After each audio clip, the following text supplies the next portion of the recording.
ನಮಸ್ಕಾರ ವೀಕ್ಷಕರೇ, welcome to Radha's kitchen. ನಾನಿವತ್ತು ಬಂಗುಡೆ ಮೀನೆ ಸಾಂಬಾರು ಮಾಡ್ತಾ ಇದ್ದೀನಿ. ನಾನಿಲ್ಲಿ ನೋಡಿ ಒಂದು ಅರ್ಧ kg ಆಗೋಷ್ಟು ಮೀನು ತೊಗೊಂಡಿದ್ದೀನಿ. ಇವಾಗ ಸಾಂಬಾರು ಹೇಗೆ ಮಾಡೋದು ಅಂತ ನೋಡೋಣ. ನೋಡಿ, ಮೊದಲು ಮಿಕ್ಸಿಗೆ ನಾನಿಲ್ಲಿ ಒಂದು ಸುಟ್ಕೊಂಡಿರೋ ಒಂದು ಟೊಮೊಟೊ ತೊಗೊಂಡಿದ್ದೀನಿ, ಮತ್ತು 2 ಈರುಳ್ಳಿನ ಸುಟ್ಕೊಂಡಿದ್ದೀನಿ.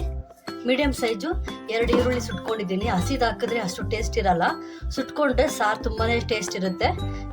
ಇದನ್ನು ಕೂಡ ಮಿಕ್ಸಿಗೆ ಹಾಕೊತಾ ಇದ್ದೀನಿ. ನೋಡಿ, ನಾನು ಇದಕ್ಕೆ ಸಾಂಬಾರು ಪುಡಿ ಹಾಕೊತಾ ಇದ್ದೀನಿ. ಒಂದು 3 ಸ್ಪೂನ್ ಆಗೋಷ್ಟು ಸಾಂಬಾರು ಪುಡಿ ಹಾಕೊಳ್ಳೋಣ.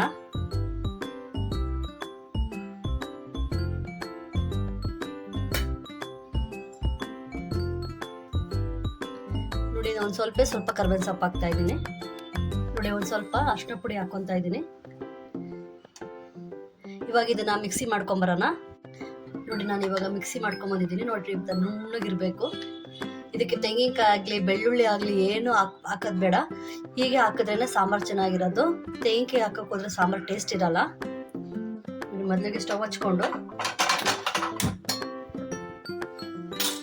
ಸ್ವಲ್ಪ ಎಣ್ಣೆ ಹಾಕೊತಾ ಇದ್ದೀನಿ. ನೋಡಿ, ನಾನು ಒಂದು ಅರ್ಧ ಈರುಳ್ಳಿ ತೊಗೊಂಡಿದ್ದೀನಿ. ಯಾಕಂದರೆ ಅಲ್ಲಿ 2 ಈರುಳ್ಳಿ ಹಾಕಿದ್ನಲ್ಲ, ಜಾಸ್ತಿ ಹಾಕಿದ್ರೆ ಸ್ವೀಟ್ ಆಗಿಬಿಡುತ್ತೆ. ಅರ್ಧ ಈರುಳ್ಳಿ ತೊಗೊಂಡಿದ್ದೀನಿ.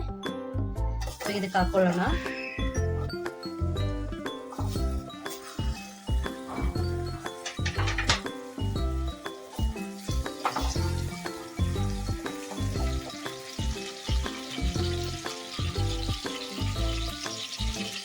ನೋಡಿ, ನಾನು ಸ್ವಲ್ಪ ಕರ್ಬೇವು ಸೊಪ್ಪು ತೊಗೊಂಡಿದ್ದೀನಿ, ಅದನ್ನು ಕೂಡ ಹಾಕ್ತಾ ಇದ್ದೀನಿ.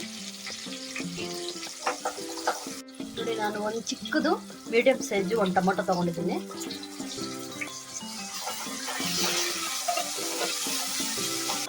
ನೋಡಿ, ಒಂದು ಸ್ವಲ್ಪ ಉಪ್ಪು ಹಾಕ್ತಾ ಇದ್ದೀನಿ. ನೋಡಿ, ಒಂದು ಸ್ವಲ್ಪ ಅರಿಶಿನ ಪುಡಿ. ನೋಡಿ, ಟೊಮೊಟೊ ಎಲ್ಲ ಚೆನ್ನಾಗಿ ಮೆತ್ತಗಾಗಿದೆ. ಇವಾಗ ರುಬ್ಬಿಟ್ಕೊಂಡಿರೋ ಮಸಾಲೆ ಹಾಕೊಳ್ಳೋಣ. ನೋಡಿ, ನಾನು ಸ್ವಲ್ಪ ನೀರು ಹಾಕೊತಾ ಇದ್ದೀನಿ. ನೋಡಿ, ನಾನಿಲ್ಲಿ ಒಂದು ಬಟ್ಲಾಗಷ್ಟು ಹುಣಸೆಹುಳಿ ತೊಗೊಂಡಿದ್ದೀನಿ. ಮೀನು ಸಾರಿಗೆ ಯಾವತ್ತು ಹುಣಸೆಹುಳಿ ಒಂಚೂರು ಮುಂದೆ ಇದ್ರೇ ಸಾರು ತುಂಬಾ ಚೆನ್ನಾಗಿರೋದು. ಇವಾಗ ಸಾಂಬಾರು ಸ್ವಲ್ಪ ಕುದಿ ಬಂದಮೇಲೆ ಆಮೇಲೆ ಮೀನು ಹಾಕ್ಕೊಳ್ಳೋಣ. ನೋಡಿ, ನಾನು ಒಂದು ಅರ್ಧ ಸ್ಪೂನ್ ಆಗೋಷ್ಟು ಚಿಲ್ಲಿ ಪೌಡ್ರ್ ಹಾಕೊತಾ ಇದ್ದೀನಿ. ನೋಡಿ, ಸಾರು ಸ್ವಲ್ಪ ಈಗ ಗಟ್ಟಿ ಆಗ್ತಾ ಬರ್ತಾ ಇದೆ. ಇವಾಗ ನಾವು ಮೀನು ಹಾಕ್ಕೊಳ್ಳೋಣ. ನಾವು ಮುಂಚೆನೇ ಹಾಕ್ಬಿಟ್ರೆ ಮೀನು ತುಂಬಾ ಬೆಂದೋಗಿ ಎಲ್ಲ ಪುಡಿ ಪುಡಿ ಆಗಿಬಿಡುತ್ತೆ. ಅದಕ್ಕೆ 3/4 ಭಾಗ ಬೆಂದಮೇಲೆ ಮೀನು ಹಾಕ್ಕೊಬೇಕು. ನೋಡಿ, ಇವಾಗ ನಾನು ಮೀನು ಹಾಕ್ಕೊತಾ ಇದ್ದೀನಿ. ಇದು ಜಾಸ್ತಿ ಏನು ಬೇಡ, ಒಂದು 5 ನಿಮಿಷ ಮಳ್ಳದ್ರೆ ಸಾಕು.